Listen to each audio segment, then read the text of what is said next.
बीरपुर गांव में गोपी नाम का फेरी वाला था, जो कश्मीर से ऊनी शॉल, सूट और गर्म कपड़े लाकर गांव-गांव बेचता।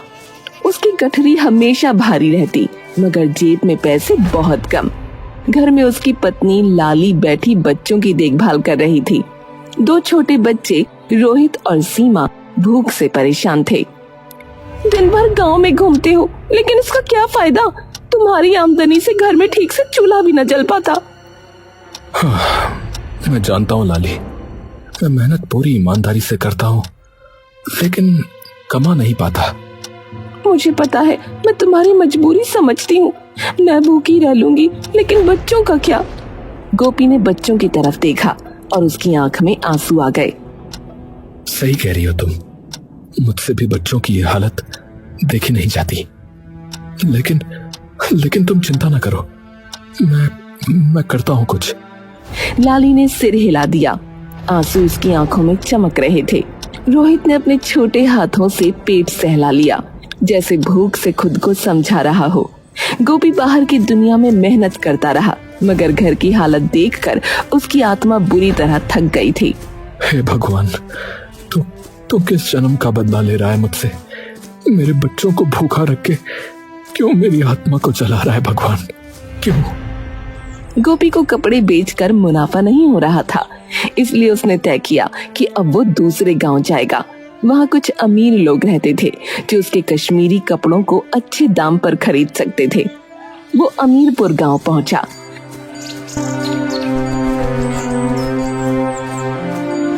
कपड़े ले लो, कपड़े, सर्दियों के दिनों के गरम कपड़े ले लो। आवाज लगाते लगाते वो थक कर एक पेड़ के पास बैठ गया।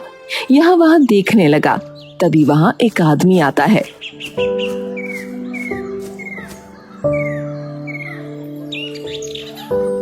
भाई, कैसे कपड़े दिए? एकदम सस्ते हैं भैया, ले लीजिए, कपड़ों में कोई परेशानी नहीं आएगी। आदमी ने कपड़े देखे और उसे खरीद कर चला गया। धीरे धीरे गोपी के कपड़े बिकने लगे। वो सबसे प्यार से पेश आता और कपड़े बेचता। अब उसके घर की हालत थोड़ी थोड़ी ठीक होने लगी। लाली ये लो, आज की कमाई। अरे वाह, आज तो अच्छी आमदनी हुई है। हाँ लाली, अब से मेरे बच्चे भूखे नहीं सोएंगे, और भगवान ने चाहा तो तुम्हारा इलाज भी हो जाएगा। भगवान का लाख लाख शुक्र है। गोपी और लाली खुश थे। उसकी ईमानदारी से गांव भर में उसकी पहचान बन गई। लेकिन राजू और हरिया जो कपड़े बेचते थे, अब नुकसान में थे। राजू लालची था, जबकि हरिया भोला भाला। ए हरिया सुन, जब से ये आया है तभी से हमारा धंधा पूरा चौपट हो गया, नहीं? अरे भाई, तो वो अपनी मेहनत से कमा रहा है, तुम भी कमाओ, किसने रोका है? दिन ब दिन राजू और हरिया की कमाई घटती जा रही थी और गोपी की बढ़ती।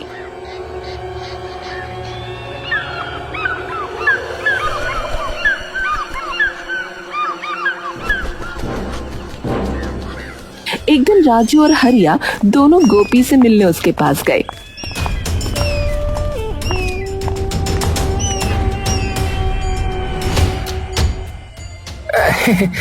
भाई, इस गांव में नए लगते हो, कौन से गांव के हो?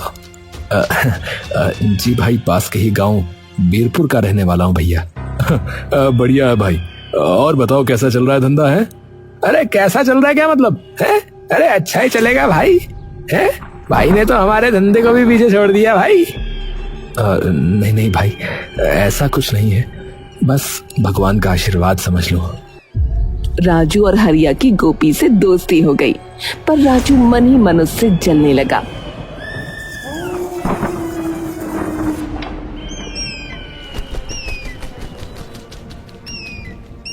एक दिन गोपी गांव पहुंचा तो सुना कि वहां चोरी हुई है। अरे हरिया भाई, सुना है कि गांव में चोरी हुई है? हाँ गोपी भाई, सोने के गहने चोरी हुए हैं, सोने के गहने। हाँ गोपी, वैसे इससे पहले इस गांव में कभी ऐसे चोरी नहीं हुई, तुम्हारे आने के बाद ही यहाँ चोरी हुई है ये। इतना बोल राजू वहाँ से चला गया। राजू की बातें सुन गोपी थोड़ा अवाक रह गया, लेकिन कुछ बोला नहीं, बस सोचने लगा। तभी हरिया बोला, अरे गोपी, राजू की बात का बुरा मत मानना, वो तो बस ऐसे ही मजाक कर रहा है।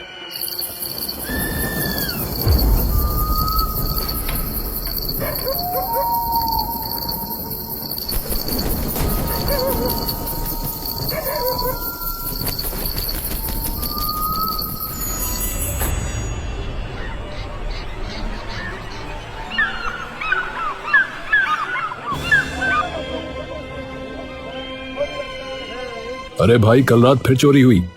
अब गांव जो है असुरक्षित हो गया है। बच्चे डरते हैं, औरतें रात में नहीं सो पा रही हैं। हाँ, सच कह रहे हो भैया। कौन करेगा ये काम, कोई अंदाजा नहीं लग रहा है। अब तो बच्चों को भी रात में नींद नहीं आती। देखो भैया, चोरी कोई साधारण आदमी नहीं कर सकता है, कोई नया आदमी ही कर सकता है जो लालची हो। हाँ, सही कह रहा भैया, सही कह रहा बिल्कुल। गोपी को समझ आ रहा था कि राजू का इशारा उसकी तरफ है, लेकिन गोपी उसे बिना कुछ कहे वहाँ से चला गया।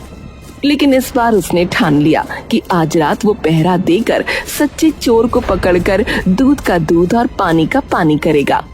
बस आज की रात और असली चोर सबके सामने होगा।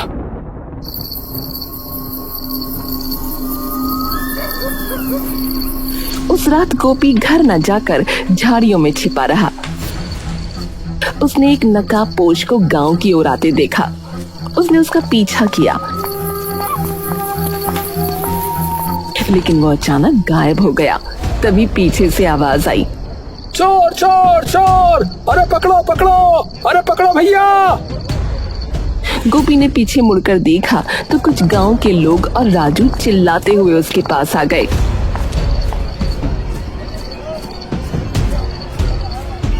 अरे, क्या चोर मिल गया?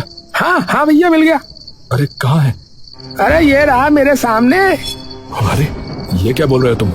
राजू भैया बिल्कुल सही कह रहे हैं, घर का भेद ही लंका ढाए, ये कहावत तुम पर बिल्कुल सही बैठती भैया। क्या मतलब? मतलब ये कि तुम्हें इस गांव में धंधा करने दिया है और तुम इस गांव में चोरियां करने लगे हैं। जिस थाली में खाया उसी में गंदगी फैला दी तुमने। अरे क्या क्या बोले जा रहे हो भाई? क्या बकवास कर रहे हो तुम? मैं और चोरी? मैंने कोई चोरी नहीं की। अच्छा, तो इतनी रात को यहाँ क्या कर रहे हो? बताओ फिर क्या कर रहे हो, बोलो। अरे भाई, मैं तो चोर को पकड़ने यहाँ आया था। अरे लो भाई, सुनो है, अब ये खुद ही खुद को कैसे पकड़ेगा भैया? है कैसे पकड़ेगा बताओ? अच्छा हुआ मैंने इसे इतनी रात को यहाँ आते हुए देख लिया। राजू, बहुत हो गया, मैंने कोई चोरी नहीं की है। अब एक शब्द भी निकाला तो मुझसे बुरा कोई नहीं होगा, बता रहा हूँ। अच्छा तो ठीक है, तुम्हारी गठड़ी दिखाओ। गोपी अपनी गठड़ी खोजने लगा। तभी हरिया उसकी गठड़ी अपने हाथ में लेकर आता है। अरे ये रही भैया तुम्हारी अमानत, जो झाड़ियों के पीछे तुमने छुपा रखी थी। भैया जरा खोलो तो इसे। हरिया ने जैसे ही गठड़ी खोली, उसके अंदर का सामान देख सब हैरान हो गए। गांव में चोरी में सोना चांदी जो चोरी हुए थे सब उसी गठड़ी में थे। गोपी ये देखकर परेशान हो गया। अरे ये मेरे नहीं है, मैंने कुछ नहीं किया भैया। अच्छा, तुम्हारे नहीं है? तुमने कुछ नहीं किया तो ये सब चोरी का सामान तुम्हारी गठड़ी में कैसे आया बताओ? मुझे नहीं पता भैया, सच कह रहा हूँ, मुझे नहीं पता। अरे भैया देख क्या रहे हो, मारो इस चोर को। हमने गरीब समझकर तुम्हें यहाँ पेट पालने दिया और तुमने हमारा ही गला काट दिया भैया। अरे सही कहा, निकालो इसे गांव से मार मार के। सबकी बातें सुन गोपी की आंखों में आंसू आ गए। वो सबको समझाता रहा कि उसने कुछ नहीं किया, लेकिन कोई उसकी बात सुनने को तैयार नहीं था। उसे इस गांव से धक्के मार कर निकाल दिया गया।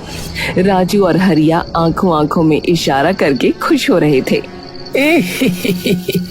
अरे देखा हरिया, मैंने कहा था ना, गोपी पे इल्जाम लगाना सबसे ज्यादा आसान होगा। अब तो गांव से निकल ही गया वो बेचारा। हाँ लेकिन अरे यार तू फालतू सोच मत, काम बन गया ना अपना। अब गांव में कोई शक भी नहीं करेगा हम पे। चोरी का इल्जाम लेकर गोपी आखिरकार थका हारा अपने घर पहुंचा। दरवाजे पर खड़ी उसकी पत्नी लाली उसे देखती ही रह गई। चेहरे पर धूल, आंखों में थकान और मन में गहरा आघात था। गोपी, ये कैसी हालत बना ली है? क्या हुआ है? लाली, मैं तो बस सच साबित करना चाहता था, लेकिन गांव वालों ने तो उल्टा मुझे ही चोर कहकर गांव से निकाल दिया। पर ऐसा क्यों? तुम तो दिन रात मेहनत करते हो। यही तो नहीं समझ पा रहा हूँ लाली। लगता है कोई जानबूझकर मुझे फंसा रहा है।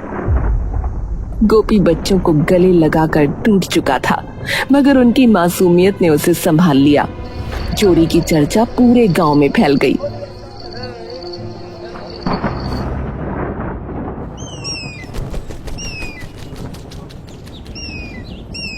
अगले दिन हरिया ने भूखे रोते गोपी के बेटे को स्कूल जाते देखा, जिसे राह में गांव वाले ताने मार रहे थे। अरे देखो, हैं? चोर के बेटे आ गए। अरे तेरे बाप ने सारा गांव लूट लिया रे।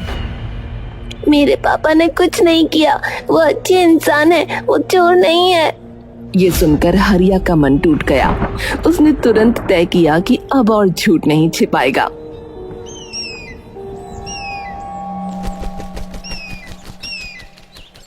अगली सुबह गांव की चौपाल पर हरिया खड़ा हुआ। सब गांव वाले इकट्ठा थे। भाइयों, मैं एक सच बताना चाहता हूँ। गोपी चोर नहीं है। अरे गोपी चोर नहीं है? क्या गोपी चोर नहीं है? क्या कहा? गोपी चोर नहीं है? तो भैया फिर चोरी कौन कर रहा था भैया? असली चोर राजू है। उसने मुझे लालच देकर झूठ बोलने पर मजबूर भी किया भैया। गांव वाले दंग रह गए। सबकी नजरें राजू पर टिक गईं। अरे झूठ है ये। मैं चोर नहीं हूँ भैया। अरे चुप, तूने गांव का भरोसा तोड़ा है बे। गुस्साए गांव वालों ने राजू को धक्के मारकर चौपाल से बाहर निकाल दिया। गांव वाले शर्मिंदा होकर गोपी को ढूंढने गए और माफी मांगकर उसे वापस गांव में बुलाया। गोपी की आंखों में आंसू थे, लेकिन अब राहत भी थी। भैया मैं तो बस मेहनत करना चाहता था, कभी चोरी का नाम तक नहीं लिया मैंने। भैया माफ कर दो गोपी भाई, हमसे जो है भारी भूल हो गई है। गोपी जब गांव अपने घर पहुंचा और उसने लाली को सब बताते हुए तो दरवाजे के पीछे से उसका छोटा बेटा बाहर भागकर आया। उसकी आंखें लाल थीं और चेहरा मासूम आंसुओं से भीगा हुआ। सुन लो सब लोग, मेरा बाप चोर नहीं है, वो चोर नहीं है। पूरा गांव सन्न रह गया। औरतें अपने पल्लू से आंसू पोंछती हैं। गोपी की पत्नी दरवाजे की चौखट पर खड़ी कांपती आवाज में बोली, देखो गांव वालों, हम भूखे सो गए, लेकिन मेरे गोपी ने कभी किसी का हक नहीं छीना। तुम सबने उसे चोर कहा, पर असली चोर सामने आ गया। अब गोपी कश्मीरी कपड़ों की गठरी लेकर निडर होकर गांव में आता जाता था। धीरे धीरे उसकी पहचान लौट आई और लोग उसे ईमानदार गोपी कहकर पुकारने लगे। अरे गोपी, अरे तुम्हारे हाथ की चुनी हुई शाल तो और कहीं मिलती ही नहीं भैया। और सबसे बड़ी बात, अब हम निश्चिंत हैं कि तुम जैसा आदमी हमारे गांव में है भैया। इसी बीच वहाँ पर हरिया आता है। अरे गोपी भाई, अब तो सब ठीक हो गया, सच सामने आ ही गया। तुम्हें देखकर अच्छा लगा भाई। हाँ हरिया, सच की राह चाहे लंबी हो, पर जीत उसी की होती है। सच है भाई, मैं भी उस समय मजबूर था, पर अब चैन मिला कि तुम्हारा नाम साफ हो गया। लेकिन कुछ ही दिनों बाद गांव में फिर से चोरियां होने लगीं। हर रात किसी न किसी घर से पैसे और सामान गायब हो जाते। सब हैरान थे कि अगर राजू को निकाला जा चुका है तो ये चोरी कौन कर रहा है। गांव वालों की निगाहें फिर से गोपी की ओर मुड़ी। अरे फिर कहीं वो गोपी ने ही तो कुछ नहीं किया? अरे बस करो, पिछली बार भी तुम सबने बेगुनाह को बदनाम किया। लेकिन भाई सच तो जानना ही होगा ना, है ना भाई? अगर राजू यहाँ नहीं है तो ये काम कौन कर रहा है फिर? गोपी मन ही मन सोचने लगा। इस बार चाहे कुछ भी हो जाए, लेकिन चोर का पता मैं लगा के रहूंगा। एक रात गांव के हर घर के दरवाजे बंद थे। सिर्फ गोपी जाग रहा था, क्योंकि उसे यकीन था कि आज भी चोरी होगी। वो अंधेरे में छुपकर चौकन्ना बैठा था। आज तो आर या पार की लड़ाई होगी। अचानक एक परछाई सरकती हुई नजर आई। कोई आदमी नकाब पहने दीवार फांदकर भीतर जा रहा था। गोपी दबे पांव उसके पीछे पीछे चल पड़ा। ये नकाबपोश आखिर कौन हो सकता है? चल गोपी, आज इसके चेहरे से नकाब हटाना ही होगा। चोर झोली में सामान भर रहा था। तभी गोपी का पैर पत्तों पर पड़ा और हल्की सी चरमराहट हुई। नकाबपोश ने झट से सर घुमा लिया। उसकी आंखें चमक उठी। कौन है वहाँ? तुम कौन हो? चोर भागने लगा। गोपी भी पीछे दौड़ा। अंधेरी गलियों से होते हुए दोनों नदी किनारे पहुंच गए। नकाबपोश का पैर फिसला और उसका नकाब ढीला हो गया। गोपी ने झपट्टा मारकर नकाब पकड़ लिया। ये तुम? चांद बादलों से निकला और चेहरा साफ हो गया। गोपी की आंखें फटी की फटी रह गईं। नकाब के पीछे वही शख्स था जिस पर कोई कभी शक नहीं करता था। तू निकला असली चोर। हाँ, ये सब तू ही कर रहा था। हाँ। गोपी के रोंगटे खड़े हो गए। चोर अंधेरे में भाग निकला और गोपी नदी किनारे अकेला खड़ा रह गया। अगली सुबह गांव वाले फिर इकट्ठा हुए। रात को फिर चोरी हुई थी और अब सबकी नजरें गोपी पर थीं। लेकिन इस बार गोपी की आंखों में डर के साथ साथ गुस्सा भी था। वो चाहकर भी उस आदमी का नाम नहीं ले पा रहा था। गोपी, मान ले कि तू ही चोर है। नहीं, चोर मैं नहीं हूँ, चोर कोई और है। क्या मतलब?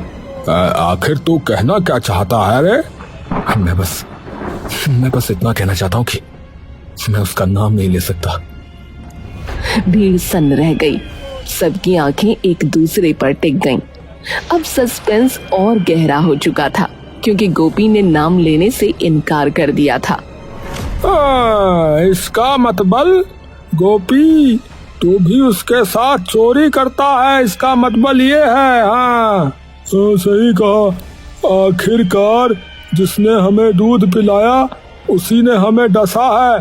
अरे देखते क्या हो, मारो इसे, मारो भैया। लोग गोपी को मारने लगे लेकिन गोपी फिर भी चुप रहा। तभी भीड़ से एक आवाज जोर से आई। लोगों ने देखा तो एक बच्चा व्हील चेयर पर बैठा हुआ आगे बढ़ रहा था।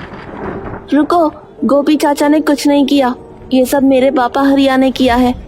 अब सबके होश उड़ गए थे। हरिया, जिसे सब भोला भाला समझते थे, ये वही असली चोर निकला।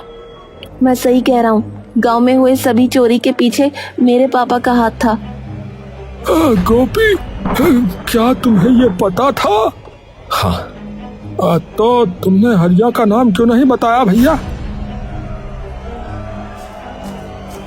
तभी वहाँ पर हरिया आता है।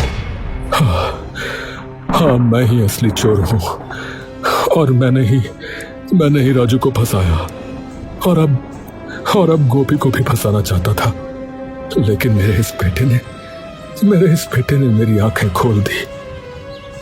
हरिया अपने बेटे के पास बैठा और उसे अपने गले लगा लिया। हाँ, आप सबका गुनहगार मैं हूँ। गोपी का इसमें कोई हाथ नहीं है। जो भी सजा देनी है आप मुझे दीजिए। हरिया की बातें सुन सबके मन में गुस्सा था, लेकिन कहीं न कहीं मन में संवेदना भी थी। हरिया रोते हुए गोपी के पास जाता है।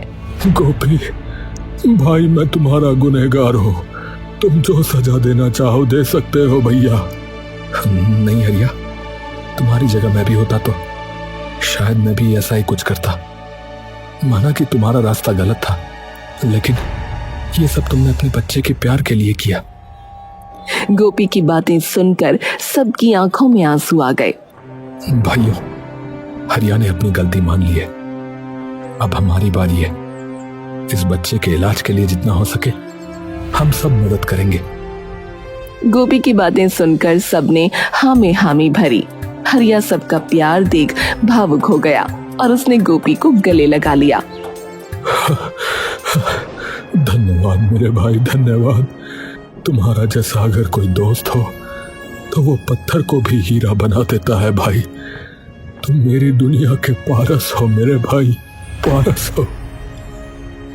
अब गोपी पूरे गांव का हीरो बन चुका था। गोपी की आंखों में आंसू थे, लेकिन अब बोझ नहीं था। उसके माथे से चोरी का कलंक मिट चुका था। सारे गांव वालों ने मिलकर चंदा इकट्ठा करके हरिया के बेटे का इलाज शुरू करवा दिया। इसीलिए कहा जाता है, गांव देहात में आज भी एकता की कई मिसालें देखने को मिल जाती हैं। प्यार, भाव और मिलनसार जीवन हमें गांव से सीखना चाहिए।